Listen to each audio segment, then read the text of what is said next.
अब इस वक्त की बड़ी खबर आपको दे रहे हैं। गुरुग्राम, सोनीपत, फरीदाबाद में भी ईंधन नहीं मिलेगा। 10 से 15 साल पुराने वाहन बैन होंगे और इनको तेल नहीं मिलेगा। यानी आप पेट्रोल पंप पर जाते हैं तो 10 से 15 साल पुराने वाहनों को डीजल नहीं मिलेगा।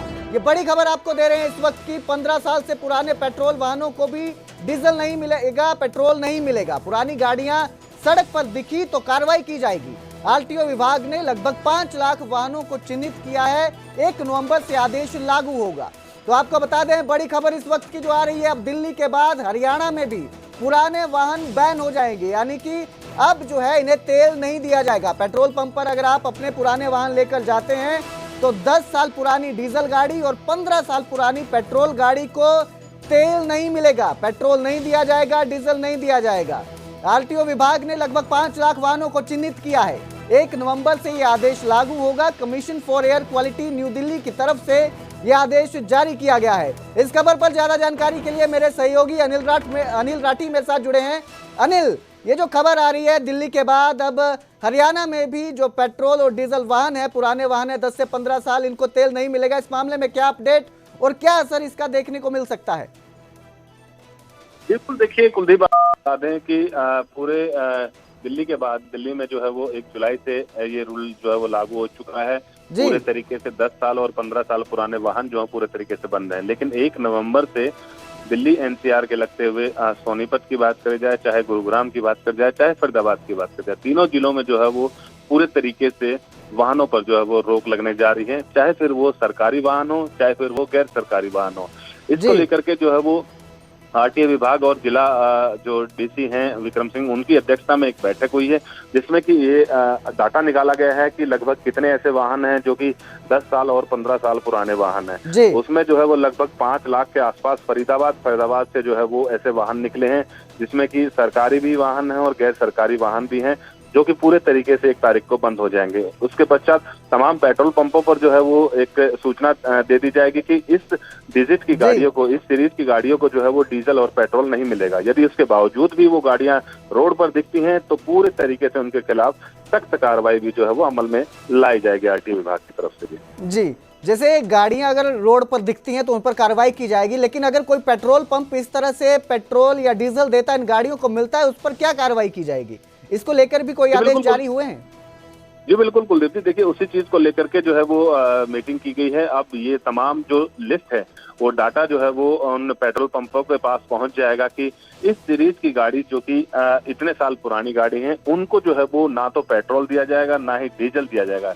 यदि उस आदेशों की अवहेलना, जिला उपायुक्त के आदेशों की अवहेलना जो है वो जिला पेट्रोल पंपों की तरफ से जो है वो की जाती है, तो उसके खिलाफ भी जो है वो सख्त कार्रवाई की जाएगी। उसके खिलाफ भी जो स्थानीय पुलिस है उसको जो है वो दिशा निर्देश दिए गए हैं। यानी कह सकते हैं कि एक बड़ा रोड मैप जो है वो तैयार किया जा रहा है जिला प्रशासन की तरफ से, पुलिस प्रशासन की तरफ से और आरटीओ विभाग की तरफ से, ताकि जिस भी तरीके से जो ये ऑर्डर पारित हुए हैं दिल्ली एनसीआर के लेकर के, तो ये पूरे तरीके से इनका अमेंडमेंट किया जाए, इनको पूरे तरीके से धरातल पर लागू किया जाए। जी, बहुत बहुत शुक्रिया इस तमाम जानकारी के लिए अनिल। तो अब हरियाणा एनसीआर में भी पुराने वाहन बैन हो जाएंगे। पुरानी गाड़ियों को पेट्रोल डीजल नहीं मिलेगा। 10 से 15 साल पुरानी गाड़ियों के लिए ये आदेश जारी किए गए हैं। बताया जा रहा है कि आरटीओ ने लगभग 5 लाख ऐसे वाहनों को चिन्हित किया है और 1 नवंबर से ये आदेश लागू हो जाएंगे। बड़ी खबर इस वक्त की, पहले दिल्ली ने पुराने वाहनों को डीजल पेट्रोल देने से मना कर दिया था, आदेश जारी किए थे, और अब हरियाणा में भी एनसीआर से लगते इलाकों में ऐसे आदेश लागू किए जाएंगे 1 नवंबर से। तो उसमें एक सीरीज हमने जारी की है, जिनको 1 नवंबर में, चाहे वो आरटीओ अथॉरिटी हो, एसडीएम फरीदाबाद हो, एसडीएम बल्लभगढ़ हो, तो इन तीनों अथॉरिटी की जिन गाड़ियों में पेट्रोल और डीजल को टाइम हो जाएगा, तो सीरीज जारी की गई है, ताकि लोगों को ये भी पता लग जाए, लोग अवेयर भी इसमें हो कि अब जल्दी इसके अंदर जो है अपनी एनओसी वाले नॉन एनसीआर एरिया के अंदर या स्क्रैप करवा लें, क्योंकि अभी भी टाइम है, अभी 3-4 महीने इसके लिए अभी भी है। और उसके साथ साथ जो है टीम्स भी बनाई गई है कि जो अभी फिलहाल जिनको टाइम हो चुका है तो उनको भी हम पकड़ रहे हैं, इम्पाउंड कर रहे हैं जो है, तो ताकि जो पोल्यूशन कम करने के लिए जो commission for air quality management की जो तरफ से गाइडलाइन थी, उसको जो है अंजाम दिया जाता है। लगभग कितने ऐसे वाहन हैं और उसमें सरकारी वाहन कितने होंगे लगभग? अभी टोटल जो है सारे जो सरकारी मिला के उसके अंदर ही है, उसके अंदर इंक्लूड है, तो 5 लाख के आसपास जो डाटा में जो भी किया है, तो 5 लाख के आसपास 1 नवंबर को जो है जो डाटाबेस के हिसाब से वो वाहन फरीदाबाद के जो है, अगर कह दिया जाए तो उनकी अवधि पूरी हो जाएगी। तो उधर यमुनानगर लघु सचिवालय में बवाल देखने को मिला। प्रदर्शनकारी और पुलिस कर्मियों के बीच बहसबाजी हो गई। पुलिस की बैरिकेडिंग को लेकर प्रदर्शनकारी भड़क उठे। प्रशासन के खिलाफ उन्होंने नारे लगाए। डीसी को ज्ञापन सौंपने पर प्रदर्शनकारी अड़े हुए हैं। अधिकारियों के समझाने पर प्रदर्शनकारी शांत हुए। बता दें कि यमुनानगर लघु सचिवालय के सामने उस वक्त माहौल गर्मा गया जब आगाज संस्था के कार्यकर्ता जलभराव को लेकर शिकायत देने डीसी के पास जा रहे थे, लेकिन प्रदर्शनकारियों को पुलिस ने बैरिकेड्स लगाकर रोक दिया। इसके बाद प्रदर्शनकारी काफी खफा हो गए, नाराज हो गए और गुस्से में जमकर बवाल किया। दोनों के बीच काफी देर तक गर्मा गर्म बहस हुई। प्रदर्शनकारियों ने प्रशासन के खिलाफ जमकर नारेबाजी की। हम अपनी बात भी नहीं रख सकते। जनता के प्रतिनिधि हैं हम, जनता ने हमें वोट दी है, हम क्यों ना जनता की आवाज आकर बुलंद करें।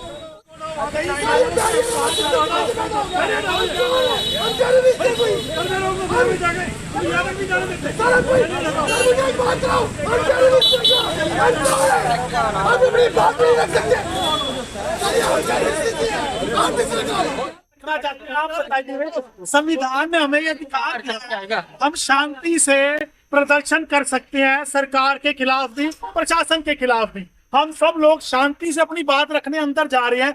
ये पिछले कुछ महीनों से इन्होंने नया ट्रेंड शुरू कर दिया है, यहाँ रोक लेते हैं। अरे हम कोई उत्पात करने आ रहे हैं क्या?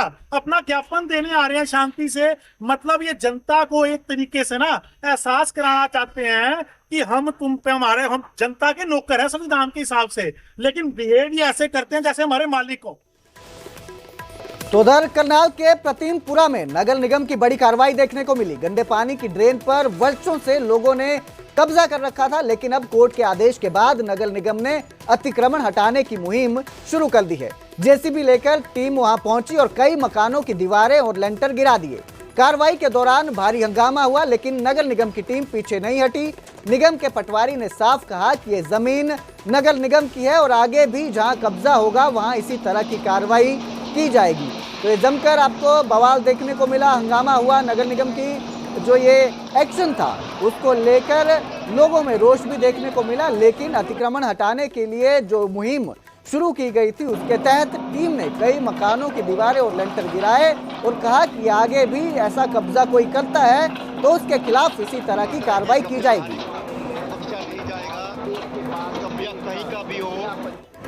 ये कब्जा किया हुआ लोगों ने नगर निगम की जमीन है, उसके कार्रवाई हो रही है। कितने मकानों को तोड़ा गया है? अभी तो 3-4 मकान तोड़े हैं, 10-12 मकान है और आगे तो आगे भी कार्रवाई जारी रहेगी। ये किसकी जगह है? ये नगर निगम की ट्रेन पर कब्जा किया? ट्रेन पर कब्जा नगर निगम की जमीन है। तो पीले पंजे ने कार्रवाई की है।